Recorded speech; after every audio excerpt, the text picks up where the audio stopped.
Is it possible for one alliance to destroy 2 enemy bastions in 20 minutes?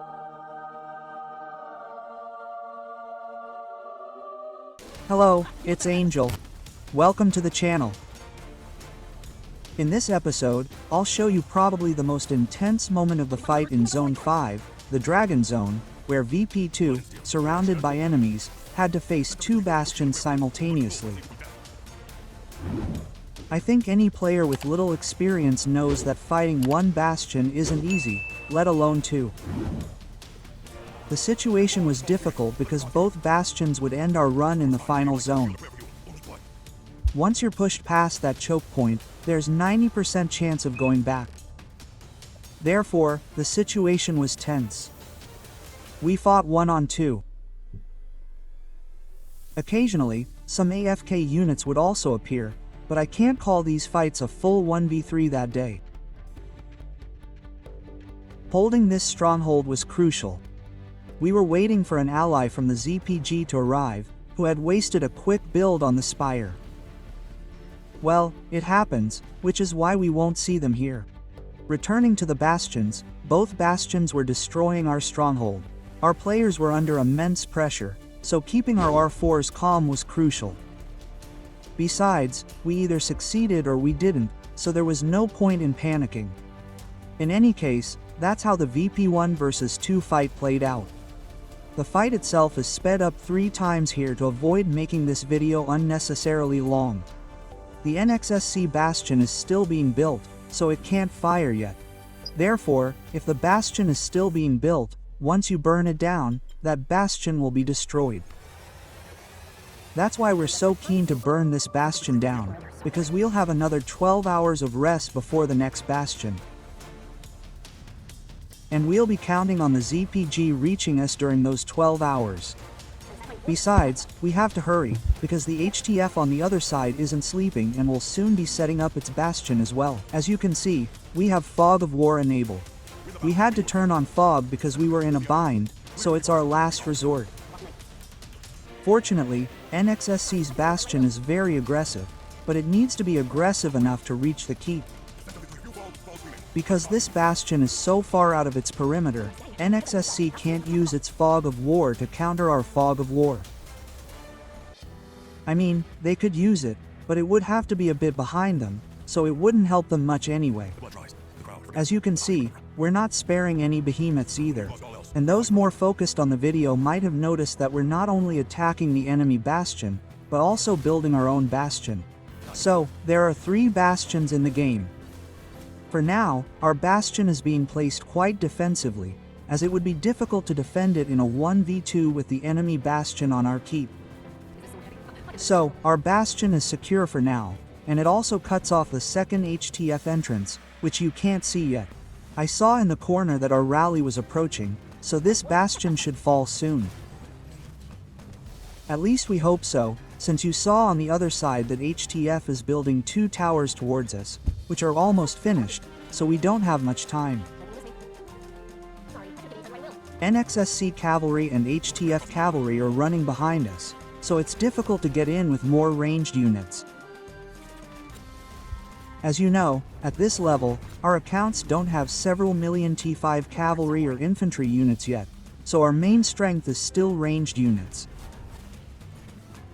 And let's be honest, a group of cavalry like this destroys ranged units that are moving solo towards the group.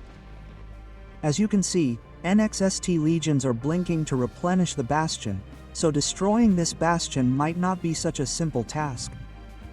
But considering the huge advantage we now have around the Bastion, thanks in part to the Fog of War, I think this Bastion should fall soon.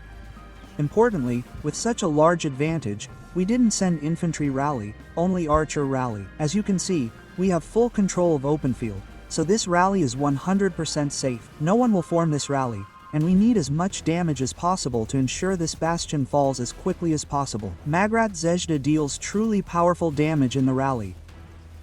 The only downside to this rally is that it's very easy to form. However, as I said earlier, this rally is 100% safe. NXCS is trying to attack us with all their forces. Now they know this Bastion may soon fall, so they also have nothing to lose and must try to defeat our rally. We don't yet see if Magrat Zaida's rally is doing well, but judging by this massive attack, NXSC must feel the VP-22 breathing down their necks. This time, NXSC held their ground. Breaking through Magro and Cum is no easy feat. Besides, you see, we're close to that Bastion, so I'm not sure if those buffs for Kuma aren't working. However, we have no choice. We have to stay a bit forward to try and cut off the Bastion's marauders. And now we should have attempt number 2. This time with an even more massive attack. As you can see, my archers are ready to maraud.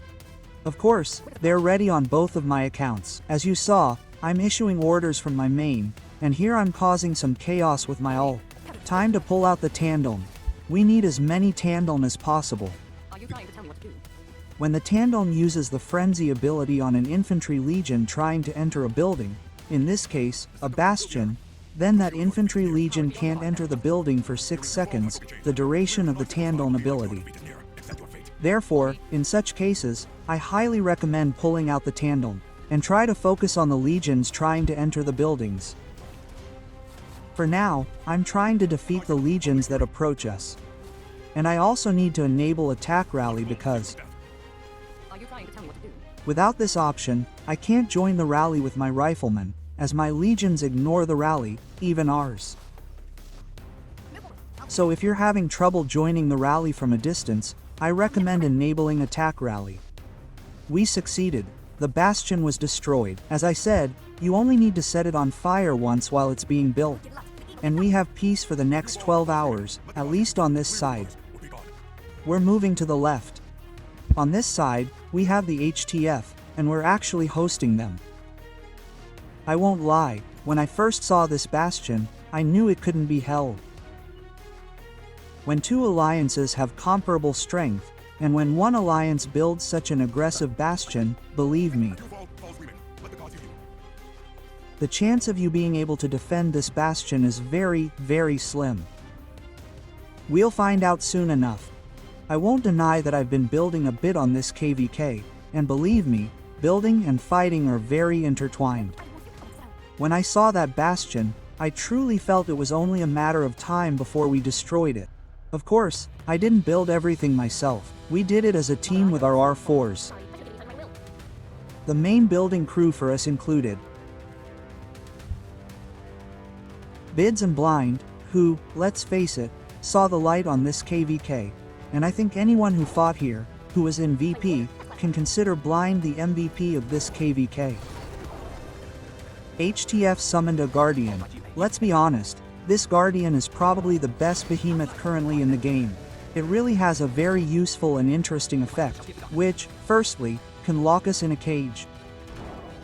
And secondly, while we're using this skill, I don't think we can use the Rage ability, but I'm not sure. If I've messed anything up, let me know in the comments.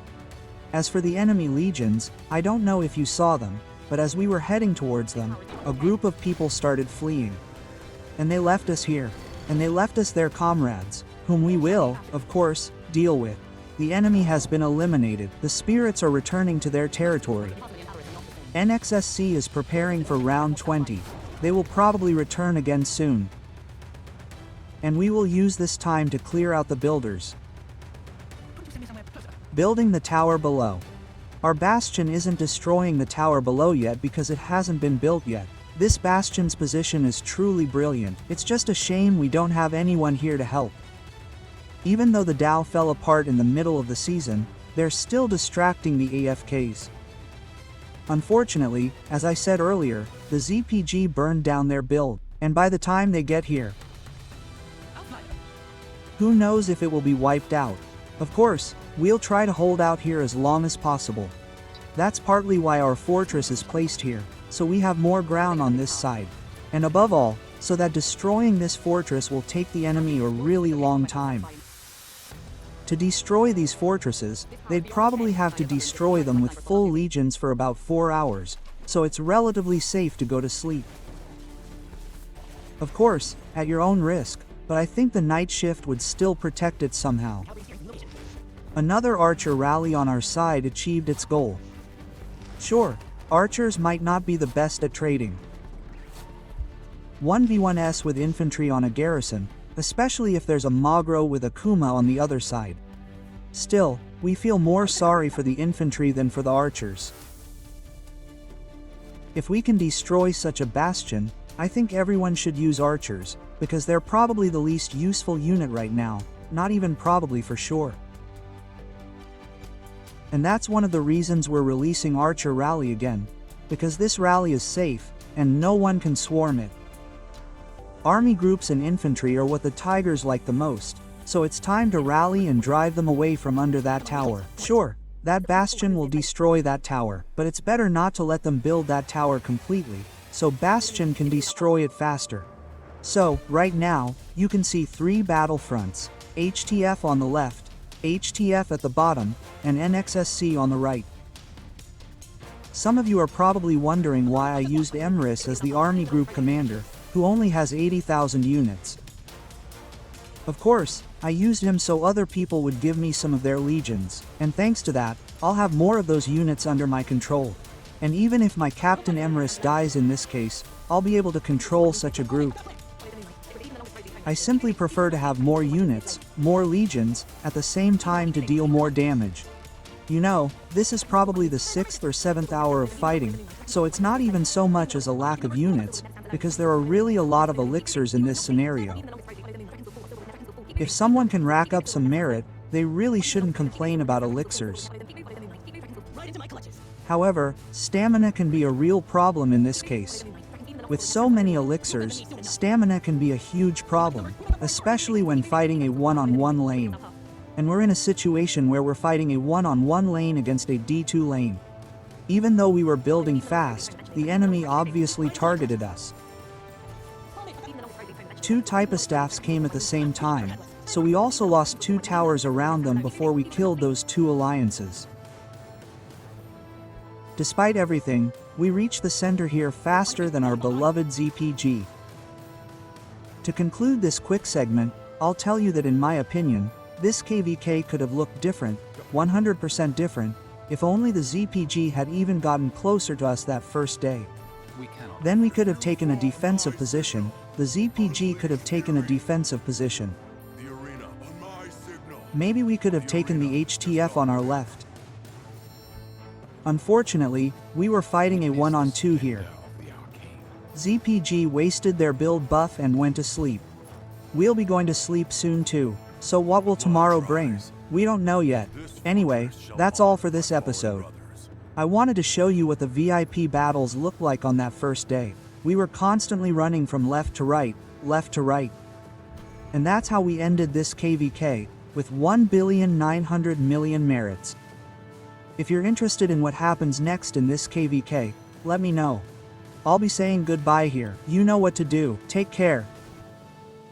Witness the